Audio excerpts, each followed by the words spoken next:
Bapak, Ibu, Saudara-saudari, adik-adik yang terkasih, selamat pagi. Selamat pagi. Di negeri kita ada kebiasaan kalau menyatakan setuju kita menganggukkan kepala. Gitu ya. Coba dites kepalanya. Kalau tidak setuju, menggelengkan kepala. Karena topiknya hari ini adalah tentang makanan dan minuman, bertepatan dengan Hari Raya Tubuh dan Darah Kristus, mari kita bertanya kepada tetangga kanan kiri depan belakang kita, sudahkah Anda sarapan? Coba ditanya, tetapi menjawabnya dengan menganggukkan atau menggelengkan. Silahkan, saya beri waktu. Belum semuanya, mari. Para seminaris juga sudah sarapan semua mereka. Cukup. Banyak yang sarapan atau banyak yang belum sarapan? Belum sarapan ya. Sebenarnya boleh sarapan jam 5, jam 6, jam 7 begitu ya. Tetapi nanti setelah ini boleh mencari makan dimanapun mencarinya. Karena tema hari ini adalah tentang makan dan minum, mari kita merenungkan Hari Raya Tubuh dan Darah Kristus ini dalam konteks makan dan minum. Ini hal pertama yang mau kita angkat. Makan dan minum itu mempunyai tujuannya supaya badan kita sehat, supaya ada nutrisi yang masuk ke dalam tubuh kita dan kita mampu untuk melaksanakan kegiatan dan aktivitas. Makan minum dalam konteks keluarga juga menjadi sarana untuk bertemu satu dengan yang lain. Mari kita lihat kebiasaan makan dan minum kita. Apakah makan dan minum kita sudah makan minum yang sehat? Ataukah kita juga di dalam keluarga coba membangun kebersamaan makan dan minum. Makan bersama pagi, siang, sore, malam. Atau mungkin outing pas weekend, pergi dan makan bersama. Mengupayakan itu. Kalau mengupayakan makan bersama di dalam keluarga atau dengan rekan-rekan yang lain, saya kira menjadi sesuatu yang sangat berharga. Saya hendak mengatakan bahwa Tuhan Yesus ketika mengadakan perjamuan malam terakhir hendak mengangkat kebersamaan makan bersama ini sebagai sesuatu kekuatan yang luar biasa. Maka Gereja Katolik sangat menjunjung tinggi perayaan Ekaristi dalam konteks makan dan minum serta makan bersama. Apa yang terjadi ketika kita makan bersama? Mungkin yang pernah mengalami makan bersama di rumah bisa membayangkan. Ada kesempatan untuk mungkin bersharing, menceritakan. Sang anak menceritakan bagaimana sekolahnya hari ini. Atau mungkin orang tua dapat bercerita tentang pengalaman kerja mereka. Atau juga pergulatan hidup mereka. Kalau di sini ada biarawan, biarawati atau imam, mereka juga mengupayakan makan bersama itu menjadi hal yang penting di dalam kehidupan komunitas mereka. Maka para suster, bruder, frater, romo itu dalam tanda petik mewajibkan mereka untuk kumpul dan makan bersama. Para seminaris juga mengalami mereka makan bersama. Siapa tahu di situ bisa saling meneguhkan. Dan ternyata memang bisa saling meneguhkan. Walaupun mungkin seperti kami alami, makan hanya lauk tempe, rasanya jadi kayak kedelai. Sama saja ya. Ya, tetap rasanya tempe. Saya tidak mau mengatakan itu menjadi telur atau daging. Tetapi ada sesuatu yang terjadi yang melebihi dari soal makanan bentuk fisik material, tahu, tempe, nasi, atau sayur bayam, atau mungkin sawi. Lebih daripada itu. Barangkali ada yang panggilannya sedang goyah, lalu kemudian bersharing, menceritakan pengalamannya. Seperti yang kami alami ketika makan bersama kemarin ini, Romo Susilo ini sedang sakit, tidak enak badan karena naik bis dari Palembang mengantar para seminaris, tinggal di Wisma Kanosa. Cuaca Jakarta mungkin berbeda dengan Palembang, lebih sejuk di sini daripada di Palembang yang panas, lalu demam. Sekarang ceguan.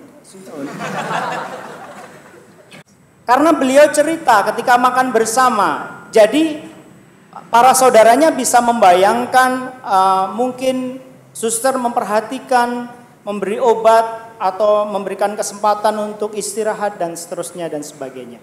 Makan bersama menjadi kesempatan kita untuk berbagi, untuk mendengarkan. Itulah yang terjadi ketika perjamuan malam terakhir, di mana di situ Yesus menetapkan tentang Ekaristi.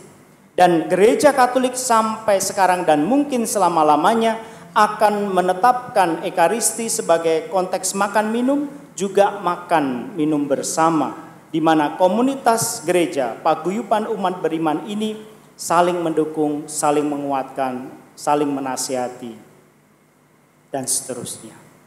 Itu hal yang pertama. Hal yang kedua yang bisa kita petik dari peristiwa Hari Raya Tubuh dan Darah Kristus adalah soal dimensi komunitas.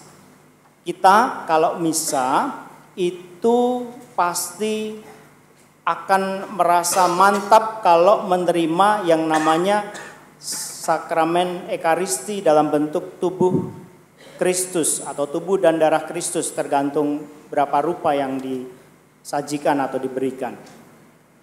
Katakanlah kita menerima komuni. Komuni sama dengan artinya komunio, membangun komunitas. Dengan Ekaristi kita menerima komuni, dengan komuni kita membangun komunitas. Ada unitas, ada kesatuan di situ, unity.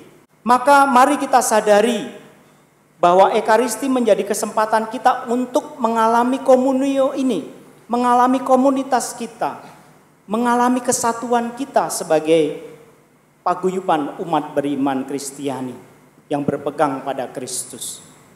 Tetapi kita lihat fenomena atau ungkapan kita bisa berefleksi. Mungkin ketika dalam cerita-cerita kita mengatakan, saya belum misa. Saya minggu lalu misa di sini, di situ. Kornya siapa ya pada waktu misa? Yang mimpin misa siapa romonya? Khotbahnya bagaimana? Renungannya bagaimana? Tadi ada pengumuman apa? Saya sakit sehingga saya tidak misa. Lihatlah, ungkapan-ungkapan itu tidak salah, tetapi lebih cenderung kepada pribadi masing-masing, tetapi bukan komunitas. Kita lebih berpikir kepada individualisme kita atau pribadi kita masing-masing. Iman adalah tanggung jawab pribadi, memang benar. Tetapi bagaimana kita push lebih lanjut atau mendorong lebih lanjut supaya dimensi komunitas atau komunio kita menjadi semakin luas, semakin dalam, semakin tinggi, semakin lebar dan seterusnya. Bagaimana kalau kita coba memikirkan ini gerejaku, maka bagaimana gereja atau umat Allah ini bisa berkembang jauh lebih baik, tetapi lebih daripada saya memikirkan diri saya sendiri, soal saya tidak misa, saya belum misa. Bagaimana kalau kita memikirkan juga orang di sana belum misa, orang di sana sedang kesulitan dan sebagainya. Atau mungkin juga gereja kita membutuhkan partisipasi kita jauh lebih banyak dan seterusnya dan sebagainya. Bagaimana gereja yang ada di tempat lain, di luar negeri sana, yang kekurangan gembala dan sebagainya. Dimensi komunitas dapat kita bangun ketika di dalam kesadaran diri kita tidak berfokus kepada diri kita sendiri. Itulah komuni yang dibagikan setiap kali kita Ekaristi, kita diingatkan untuk memikirkan komunio kita, umat beriman. Hal yang ketiga, yang terakhir, yang bisa kita renungkan terkait dengan Hari Raya Tubuh dan Darah Kristus dan soal komuni atau perjamuan kita. Saya membayangkan bahwa komuni ini menjadi sarana bagi kita untuk partisipasi aktif di dalam setiap kehidupan kita. Ada orang yang komuni mengatakan amin, ada pula yang menunjukkan, menjulurkan lidahnya. Ada yang mungkin sambil berlutut menerima komuni atau sakramen Maha Kudus. Kita tidak mengatakan bahwa bagaimana cara yang tepat, cara yang benar, tetapi yang terpenting bahwa kita menyambut tubuh Kristus. Dan selain partisipasi aktif kita di dalam Ekaristi, tetapi juga kita membayangkan yang kita terima adalah tubuh mistik Kristus, di mana Kristus sebagai kepala dan kita anggota-anggotanya. Nah, di sini aspek kristologis dari komunio atau komuni yang kita terima menjadi nyata. Ketika kita menyambut tubuh Kristus, yang kita terima adalah kesatuan tubuh mistik Kristus. Ketika kita menerima hosti kudus itu, kita mengatakan tubuh Kristus, amin. Berarti kita siap menerima kesatuan tubuh mistik Kristus itu. Ada Kristus dan kita anggota-anggotanya. Maka kalau kita bayangkan kita ekstrim menerima dengan berlutut di hadapan imam misalnya. Maka dengan berlutut kita menyatakan sikap saya siap menerima komunitas ini. Saya siap menerima gereja. Saya siap menerima rekan-rekan kita yang membutuhkan. Saya siap menerima mereka yang perlu kita sapa. Maka aspek komunio menjadi nyata di sini bahwa yang kita terima bukan untuk diriku sendiri, tetapi yang kuterima dalam bentuk sakramen Maha Kudus itu adalah lambang kehadiran atau juga kehadiran nyata Kristus dan tubuh mistik Kristus, Yesus bersama anggota-anggotanya. Maka saya yakin niscaya kita akan mempunyai kesadaran yang jauh lebih luas ketika menerima komuni. Kita membayangkan di situ hadir Kristus dan juga jemaat-jemaat yang lain. Kita sebagai anggota-anggotanya. Maka kita Gereja Katolik tetap mempertahankan viatikum atau komuni kudus bagi mereka yang sakit, karena kita membayangkan ketika kita menerima sakramen Maha Kudus, kita juga bersatu dengan mereka yang ada di jauh tempat terpencil, mereka yang sakit, mereka yang akan operasi, mereka yang akan menghadapi sakratul maut. Kita disatukan dengan mereka semua, dan mereka juga disatukan dengan kita yang hadir dalam perayaan Ekaristi. Saudara-saudari yang terkasih, mari kita bawa niat baik kita untuk bersatu di dalam komunio umat beriman ini, karena kita menyambut komuni yang sama. Kita juga membayangkan bahwa kita akan berpartisipasi aktif di dalam tubuh mistik Kristus ini. Kita juga ingin menjunjung tinggi makan minum, kegiatan makan bersama sebagai lambang bahwa Yesus juga menghadirkan perjamuan malam terakhir sebagai perjamuan kita di dalam kehidupan sehari-hari, juga di dalam Gereja Katolik kita yang kita cintai. Tuhan memberkati.